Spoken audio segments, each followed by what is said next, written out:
네, 오늘 하나님께서 우리에게 주신 말씀은 베드로전서 4장 1절에서 11절까지 말씀입니다. 제가 가진 구약성경 신약성경 381면에 있습니다.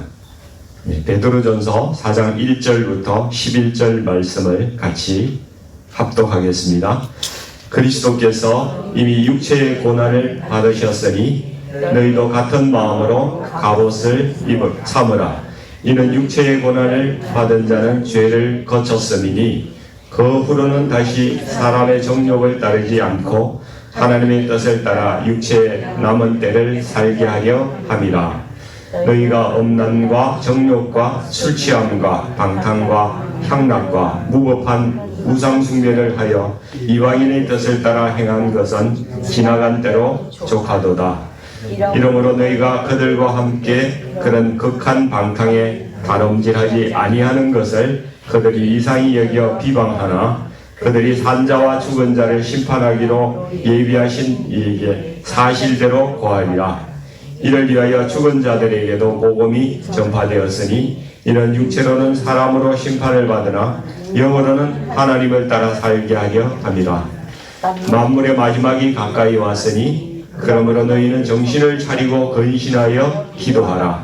무엇보다도 뜨겁게 서로 사랑할지니 사랑은 허다한 죄를 덮느니라.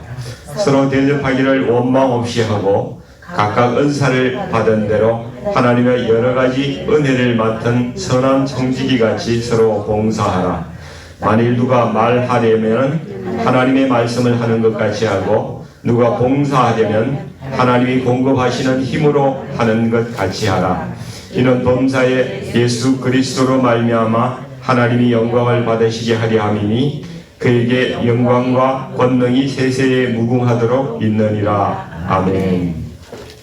네, 오늘 베드로전서 4장 말씀으로 남은 인생 어떻게 살까 이런 제목으로 말씀을 좀 나누기를 원합니다. 우리가 남은 인생을 앞으로 어떻게 살까 이런 그 주제는 모든 사람이 공통적으로 갖고 있는 숙제이기도 하고 모두가 좀 더 의미 있고 이렇게 행복하게 살기를 원하는 거죠.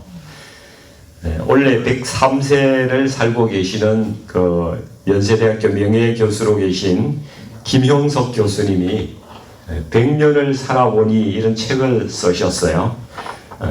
그 책에 보면 이런 내용이 있습니다. 인생을 100년을 살아보니까 절대로 행복하지 못할 사람들이 두 부류가 있더라. 이렇게 말씀을 하고 있습니다.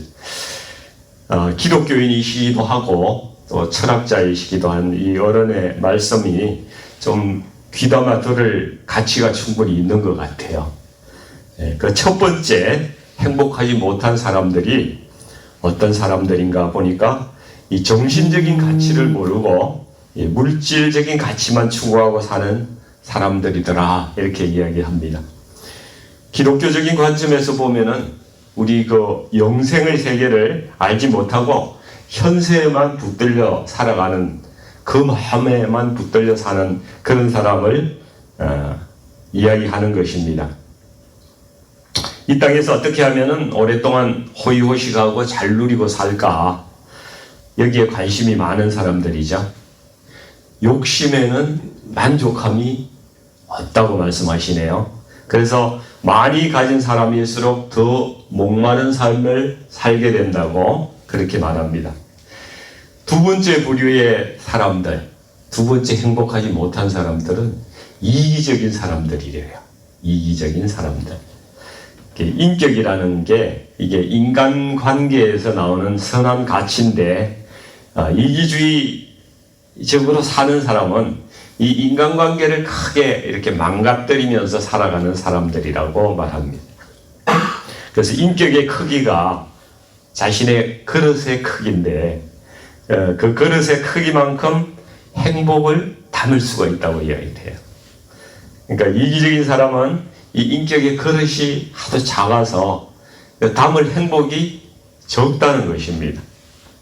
그렇게 말씀하고 있어요. 그래서 요약을 해보면은 이 땅에 가치를 두고 그렇게 살아가는 사람들, 그리고 주위를 돌아보지 않고 자신만을 위해서 살아가는 인생들, 이 두 사람들은 결코 행복하지 못하다, 이렇게 말씀하고 있는 거죠. 근데 이 모습이 가만히 생각을 해보세요. 이 사람들이 바로 하나님을 알지 못하고 살아가는 그 사람들의 모습이라는 것을 우리가 알 수가 있습니다. 오늘 본문 3절을 한번 같이 읽어보실게요. 그 사람들이 이야기하는 것 같아요. 한번 읽어보겠습니다. 시작. 너희가 음란과 정욕과 술 취함과 방탕과 향락과 무법한 우상 숭배를 하여 이방인의 뜻을 따라 행한 것은 지나간 대로 조카도다, 이렇게 말씀합니다. 정신적인 가치가 결여된 육체적인 삶을 이야기하는 거죠. 이런 삶은 하나님을 알지 못하는 이방인의 뜻을 따라 살아가는 삶이라고 이 3절 말씀은 그렇게 우리에게 말씀하고 있습니다. 우리가 살아가고 있는 세상을 한번 돌아보십시오. 사람들이 다 권력과 돈이 힘이고 파워라고 이렇게 생각하기 때문에 사람들은 그것을 우상으로 잘 섬깁니다.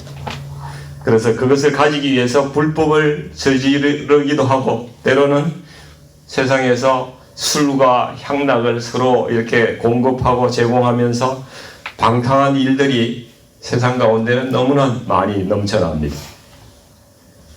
그래서 본문 2절은 너희도 그렇게 살아왔는데, 이전에 그렇게 살아왔는데 이제는 그렇게 살지 말라고, 그래서 우리를 건져 주셨다고 하나님께서 그렇게 말씀하고 있습니다. 본문 2절을 한번 읽어보겠습니다.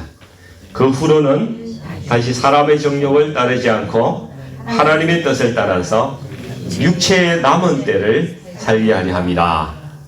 우리 인생의 남은 시간들을 어떻게 살아가라고 하는지 하나님께서 이렇게 말씀을 하시죠.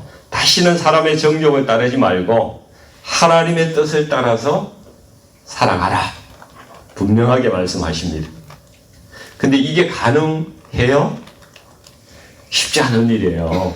이방인의 뜻을 따라 살다가 갑자기 어떻게 하나님의 뜻을 따라서 살아갈 수가 있겠어요? 그러니까 이런 일이 가능하려면은 예수님을 정말 제대로 만나지 않으면은 어려워요. 예수님을 정말 제대로 만나야 이런 변화가 가능한 것입니다. 그래서 오늘 1절 말씀을 잘 봐야 돼요. 우리가 1절 말씀에서 그 변화를 가져오는 원인을, 이유를 잘 말씀하고 있는데요. 그리스도께서 이미 육체의 고난을 받으셨으니, 십자가에서 그리스도께서 이미 죽으셨으니, 이런 말이에요. 너희도 같은 마음으로 갑옷을 삼으라, 이렇게 말씀하죠. 그러니까 여러분들도 십자가에서 같이 죽었다고 그렇게 마음을 먹고 그런 마음의 무장을 여러분들도 하라는 것입니다. 이는 육체의 고난을 받은 자는 죄를 거쳤습니다. 이게 무슨 이야기입니까? 십자가에서 죽은 사람들은 더 이상 죄를 지을 수가 없는 사람들이라는 거예요. 더 이상 죄를 지을 수 없기 때문이라는 거죠. 그러니까 우리에게 어떤 마음을 가지라고 말씀을 하고 있습니까? 우리에게 여러분들도 주님과 함께 같이 십자가에서 죽었고 같이 그 십자가에서 못 박혔다고 그렇게 생각을 하라는 거예요. 그러니까 마음에 단단히 그렇게 마음을 먹고 그렇게 살아가라는 거예요. 마음을 무장하라는 것입니다. 죽은 사람이 무슨 술에 취해요? 뭐가 방탕하고 향락을 누리고 엄란한 짓을 죽은 사람이 하는 거 봤습니까? 사람은 죽어야만이 그 정욕을 따르지 않게 되고 하나님의 뜻을 따라서 살 수가 있는 것입니다. 갈라디아서 2장 20절에도 똑같은 말씀을 하고 계세요. 내가 그리스도와 함께 십자가에 못 박혔나니 그런즉 이제는 내가 사는 것이 아니요 오직 내 안에 그리스도께서 사시는 것이라. 이제 내가 육체 가운데 사는 것은 나를 사랑하사 나를 위하여 자기 몸을 버리신 하나님의 아들을 믿는 믿음 안에서 사는 것이라, 이렇게 말씀하지 않습니까? 우리를 변화시키는 힘은 내가 죽는 것입니다. 죽어버리는 거예요. 정욕에 대해서 죽는 것입니다. 내 자존심에 대해서 죽는 것입니다. 남보다 더 크고 더 인정받고자 하는 욕심에 대해서도 내가 죽는 것입니다. 우리 주위에 보면은 계속 싸우는 부부도 있고 싸우지 않고 사이좋게 잘 지내는 부부들도 있어요. 싸우는 부부는 왜 계속 싸우겠습니까? 서로 지지 않으려고 하기 때문에 싸우는 거예요. 근데 한 사람이 죽으면은 싸우지 않습니다. 죽으라니까 강물에 빠져 죽거나 아파트에서 뛰어내리거나 안 되고요. 십자가에서 예수님과 한 몸이 되고 한 마음이 되는 그러한 방식으로 그 육신의 정욕이 죽는 겁니다. 우리 예수님은 굳이 죽을 이유가 없으셨잖아요. 근데 우리를 위해서 매 맞고 창에 찔리고 못에 박히고 벌거벗기는 수모까지 당하시면서 그렇게 죽으셨습니다. 예수님의 고난을 우리가 생각한다면은 내 아내를 위하여 또 내 남편을 위해서 내 자존심이 조금 구겨지고 내 생각과 의견이 묵살되고 내가 좀 손해를 본다 한들 그게 뭐 그리 대수이겠습니까? 그죠? 그렇게 생각하지 않으세요? 내 생각이 비록 옳다 하더라도 내가 죽어야 우리 부부가 사는 겁니다. 그래서 내 주장을 내려놓고 그래 당신 생각이 맞습니다. 그렇게 해요. 그래요. 당신이 더 나보다 지혜롭습니다. 이렇게 이야기해 주세요. 그러면은 사는 것입니다. 이 부부관계를 포함해서 모든 인간관계는요 행복하게 되려면은 내가 십자가에서 주님과 함께 죽는 길 외에는 없습니다. 근데 이게 기도하고 말씀 가운데 이렇게 있을 때는 좀 가능한데요. 이게 조금만 지나면은 죽었던 놈이 또 살아나네. 그게 문제예요. 그래서 내 성질대로 한판 또 붙죠. 그러면 그동안에 수고하고 애썼던 것이 또 도로아미 타불이 되는 거예요. 원상회복이 되는 거예요. 그래서 우리는 주님과 십자가에서 아예 연합을 해버려야 돼요. 아예 연합을. 완전히 한 몸이 되어버려야 합니다. 한 번만 죽는 게 아니고 죽었다가 살아나고 죽었다가 살아나고 하는 게 아니고요. 십자가에 죽어서 계속 매달려 있어야 되는 거예요. 한번 따라해 보세요. 십자가에서 죽자. 십자가에서 죽자. 기어 내려오지 말고 계속 매달려 있자. 계속 매달려 있자. 그렇게 살아야 됩니다. 아멘. 이렇게 십자가에 계속 매달려 있는 사람을 보고 우리는 진실한 크리스찬이라고 이야기를 해요. 근데 십자가에서 죽었는 줄 알았는데 어느새 기어 내려와가지고 지 성질대로 그렇게 사는 사람을 문제 있는 크리스찬이라고 이야기해요. 덜 성숙한 크리스찬이라고 이야기를 한단 말입니다. 그러니까 삶과 신앙이 일치하지 않는 사람이 되는 거예요. 말과 행동이 다른 사람이 되는 거예요. 중세에 유명한 그 성자 프란시스라는 분이 계시잖아요. 이분은 아주 부잣집에서 태어났다고 말합니다. 이 사람이 어릴 때에 한번 선곡팀이 마을에 찾아와서 그 교회에서 이제 선곡을 했는데 이 집이 부잣집이니까 그 부모님들이 그 출연진들을 다 집으로 초대를 했나 봐요. 음식을 마련해서 잘 먹였는데 이 배우들이 화장도 안 지우고 이제 모여가지고 막 이상한 농담 있잖아요. 짙은 농담들을 해가면서 이렇게 술잔을 기울이면서 먹고 마시고 그렇게 하더래요. 그 중에서 예수님 역할도 한 배우도 있었는데, 근데 이 프란시스는 연극에 아주 감동을 받아서 막 가슴이 뛰었는데 예수님 역할을 한 사람이 이상한 짓을 하고 있는 거예요. 그래서 가서 아저씨는 예수님이었잖아요. 이렇게 이야기를 했는데 그 배우가 프란시스의 질문에 대답을 하면서 얘야 그건 연극이야. 그냥 연극일 뿐이라고 너는 연극하고 현실하고 구분도 못하냐? 그렇게 이야기를 하더랍니다. 그 말을 듣고 굉장히 충격을 받았대요. 그래서 이 프란시스가 젊었을 때 되게 방탕하게 살았거든요. 아마 그런 영향이 있었을지도 모르겠습니다. 우리가 한번 생각해 볼 점이 있죠. 이 연극에서 무엇을 이들이 공연을 했겠습니까? 틀림없이 그 예수님의 삶일 테고 누가 봐도 바람직한 삶일 테고 우리가 추구하는 가치 있는 그 삶을 그 연극에서 공연을 한 것이 아니겠습니까? 근데 사람들은 그것은 비현실적인 거야. 우리가 어떻게 예수님을 따라 살 수가 있겠어? 성경에는 있는 이야기지. 우리가 그렇게 살기는 어려워. 아예 포기를 하고 살아간다는 것입니다. 근데 우리 초대교회의 그리스도인들은 정말 예수님을 닮은 삶을 살았던 사람들입니다. 이 자신의 정욕을 내려놓고 십자가에서 주님과 함께 죽은 사람들이었어요. 고난 가운데서도 주님을 따라간 사람들이었어요. 그렇게 살아갈 수 있게끔 만든 힘이 뭐냐? 또 하나의 힘은 주님께서 곧 다시 오실 것을 바라보고 주님을 기다리고 있는 그 믿음, 종말론적인 그 믿음이었다는 것이죠. 그래서 예수님께서 우리에게 주신 마지막 말씀은요, 계시록 22장 10절에 이렇게 말씀하고 있어요. 내가 진실로 속히 오리라. 이 말씀입니다. 우리 성도님들은 정말 주님의 재림을 기다리고 계세요? 잊어먹고 계신 거 아니에요? 네, 주님 오십니다. 이 말세에 우리에게 주어진 남은 시간을 우리가 어떻게 정말 살아가야 하는 말씀이죠.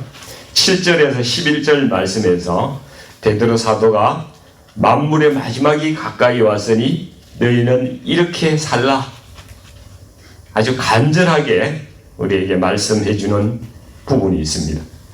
첫 번째 그 말씀은요, 7절 말씀인데 정신을 차리고 근신하고 기도하라고 말씀합니다. 이 영성으로 살아가라는 겁니다. 사랑하는 우리 성도님들은 어디에 하루 종일 많은 시간을 보내고 계세요? 그 많은 시간을 보내고 있는 곳이 내 마음이 있는 곳이에요. 요즘은 우리 어르신들이 하루 종일 유튜브만 보고 있는 분들도 많다고 제가 이야기를 들은 적이 있어요. 성경은 우리의 영적인 상태를 두 가지로 이렇게 표현을 하고 있어요. 술 취한 상태냐, 성령에 취한 상태냐. 그 두 가지로 나눌 수가 있대요. 유튜브에 과도하게 심취하는 것은 영적으로는 술에 취해 있는 거예요. 우리가 취해 있는 것들로부터 정신을 차리고 근신하고 정신 차리라는 겁니다. 우리를 하나님으로부터 멀어지게 하는 것들로부터 우리가 깨어나야 한다는 거죠. 우리 교회가 정말 이번에 성경 필사하는 거 정말 잘하는 것 같아요. 아무리 생각해도 정말 우리 담임 목사님이 잘 결정하신 것 같아요. 우리 한 권사님 그 간증을 들었잖아요. 우리가 성경 필사에 하다 보니까 유튜브 안 보게 되고 말씀 읽고 묵상하고 기도하게 되고 그렇게 된다고 우리가 다 같이 들었습니다. 이번 기회에 나의 시간을 성경에 기도에 더 많이 이렇게 거기에 다 투자하는 그런 성도님들이 되었으면 좋겠어요. 성경 필사를 처음부터 이번에 교회에서 하는 거 끝나면 바로 처음부터 한번 도전해 봤으면 좋겠어요. 지금 그런 분들이 많이 연락이 오고 있거든요. 한번 처음부터 해보겠다고. 두 번째는 본문 8절에서 10절 말씀처럼 서로 사랑하고 또 서로 대접하고 또 선한 청지기로 봉사하는 영성으로 그렇게 살아가라고 그렇게 말씀하고 있습니다.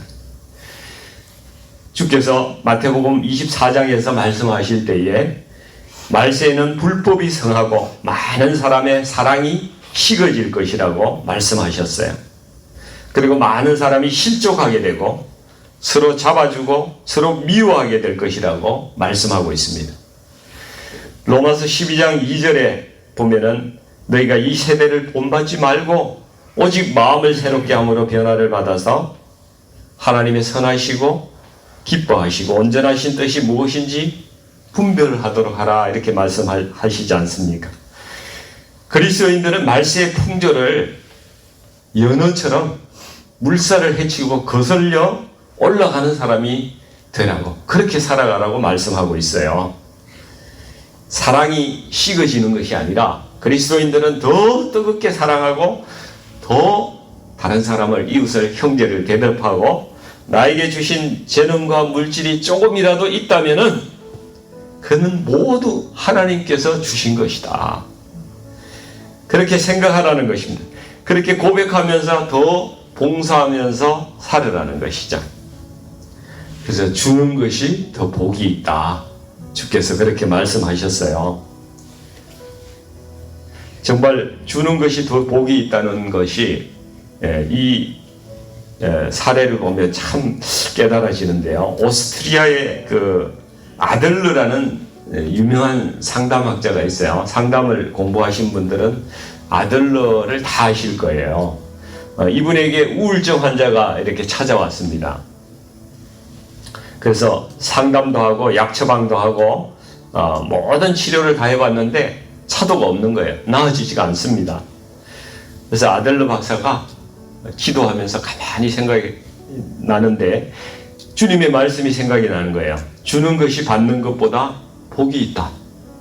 그래서 이 환자에게 약을 주는 것이 아니라 당신이 중환자 그 보호시설에 가서 한번 이렇게 섬김을 하라고 그렇게 보냈답니다. 그랬더니만은 이 사람이 거기 가서 자기보다 더 어려운 환경에 있고 더 힘든 환경에 있는 그러한 분들을 도우면서 우울증이 사라지고 기쁨이 생기더라는 거예요. 그래서 그 병에서 치유가 되었다고 합니다. 주의 말씀은 틀림이 없어요. 주는 것이 자신에게 복이 되는 거예요. 우리는 섬기는 것이 복이 되고요. 주는 것이 복이 되는 것입니다. 오늘 11절 말씀을 보면서 우리 오늘 말씀을 좀 마무리하려고 하는데요.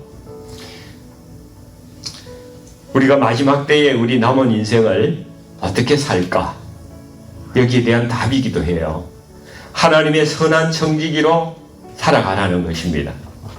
그러니까 내게 있는 모든 것을 가지고 하나님의 영광을 위해서 살겠다고 생각을 하는 그런 사람이 되라는 것입니다. 그렇게 생각하는 사람이 하나님의 선한 청지기라는 것입니다. 그러니까 심지어 내가 하는 말도 내 것이 아닙니다. 주님의 것입니다. 내가 무엇인가 섬길 수가 있다면 그 힘도 그것이 나의 것이 아니라는 것이죠. 그것도 주님의 것입니다. 그래서 주님께서 내게 이미 주신 것으로 내가 섬긴다는 그 생각을 하는 사람이 하나님의 청지기예요. 이런 생각을 하시는 분, 이런 분을 통해서 하나님께서 영광을 받으신다는 거예요. 정말 우리의 남은 인생을 우리가 어떻게 살아가야 하겠습니까? 십자가에서 주님과 함께 정욕에 대해서 죽고, 그죠? 예수님께서 내 삶의 주인이 되셔서 우리가 그분을 초청해서 그분이 내가 하는 말에도 함께하여 주시고 내가 하는 섬김에도 함께하여 주시고 내가 하는 모든 일에 주께서 주인이 되어 주시는 정말 성령께서 나를 통치해 주시는 삶, 그것이 바로 우리가 살아가야 할 삶이라는 것입니다. 저와 여러분이 정말 주님과 동행하는 그러한 삶 오늘도 살아가시기를 간절히 축원드립니다. 네, 우리 기도하겠습니다. 사랑하는 아버지 하나님, 이 종말의 시대에 우리가 어떻게 살아가야 하는지 아버지 하나님, 하나님께서 말씀해 주셔서 감사합니다. 이 세대를 본받지 않는 그러한 그리스도의 말씀을 붙잡고 살아가는 그러한 사람 되도록 하나님 인도해 주시옵소서.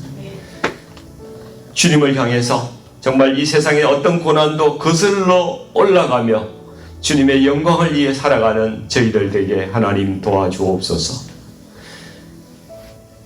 십자가에서 우리도 주님과 함께 죽고 세상의 죄에 대해서, 정욕에 대해서 죽은 자로 살게 하여 주시고, 이 말세에 정말 저희가 정신을 차리고 근신하며 더 뜨겁게 사랑하며 주님을 향해서 걸어가는 우리 모두 될 수 있도록 하나님 저희들의 삶을 인도해 주옵소서.